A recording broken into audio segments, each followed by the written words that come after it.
Les emojis personnalisés ont été annoncés et déployés le jour de la conférence Make with Notion à San Francisco. Et étonnamment, même face à Notion Mail et le mode offline, c'est la nouveauté qui a fait le plus de bruit dans la salle. Anywhere you type, so if I type in Miles, I get him here, right?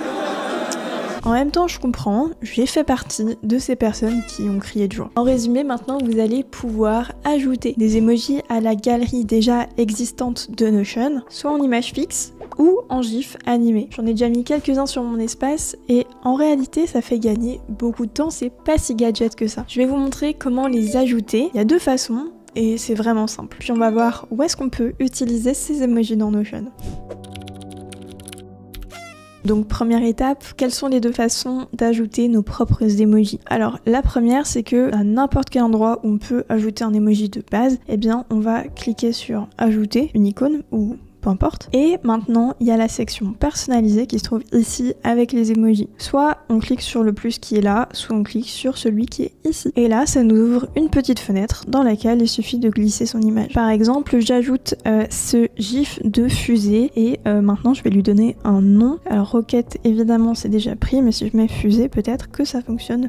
Oui. À ce moment-là, je peux l'enregistrer et ça y est, ça fait partie des emojis de mon espace. La deuxième façon de le faire, c'est via les paramètres de votre espace Notion. Et là, vous avez maintenant une catégorie qui s'appelle emoji, tout simplement. On voit à la fois ceux qui ont été déjà ajoutés, par qui et à quelle date. Et on a un bouton ici, ajouter un emoji. Et là, on fait exactement la même chose. On va chercher une image et une fois qu'elle est chargée, on lui donne un nom. Je vais l'appeler ID.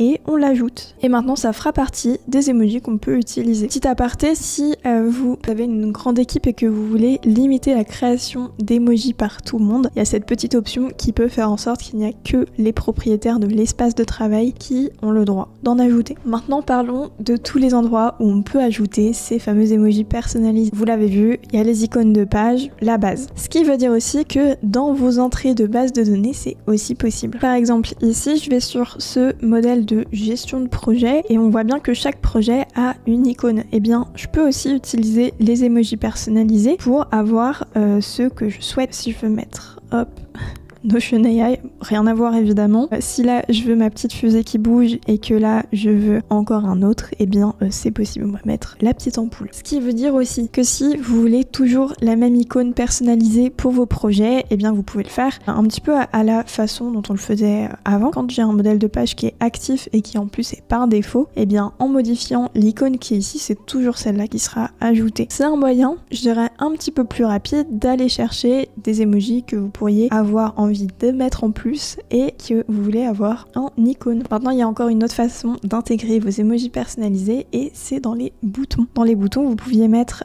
déjà des icônes ou des emojis, mais du coup, vous étiez vraiment limité parce que là, on n'avait pas l'option d'ajouter des icônes ou emojis personnalisés. Maintenant, quand je vais dans emojis, si je veux par exemple, non pas l'icône Notion, mais l'icône Notion qui fait un petit hop, qui saute, eh bien je peux aussi l'avoir dans mon bouton. En plus, il attire encore un petit peu plus l'œil. Vous pouvez aussi les utiliser pour vos espaces d'équipe. Chaque espace d'équipe a une icône. Eh bien, c'est une façon aussi rapide d'aller les chercher et d'utiliser l'icône que vous souhaitez. C'est évidemment possible dans les encadrés également. En fait, vraiment, tous les endroits où vous pouvez avoir des icônes, vous pouvez mettre ces emojis personnalisés. Une utilisation un petit peu plus rare, c'est aussi dans les groupes. Un groupe, c'est un groupe d'utilisateurs qui vous permet tout simplement de gérer des droits de façon groupée. Et chaque groupe d'utilisateurs a une icône. Donc là c'est pareil, si je veux que ce soit mon équipe dédiée à Notion Mail qui soit dans ce groupe, eh bien je vais pouvoir ajouter des utilisateurs. Et ça ensuite quand je vais dans le menu partager, je vais pouvoir taper Notion Mail et trouver mon groupe en question qui aura l'icône que je cherche. Pareil, si à un moment je veux mentionner mon groupe Notion Mail, eh bien je peux aussi le faire et dans la recherche j'aurai l'emoji que j'aurai attribué. Et enfin la dernière utilisation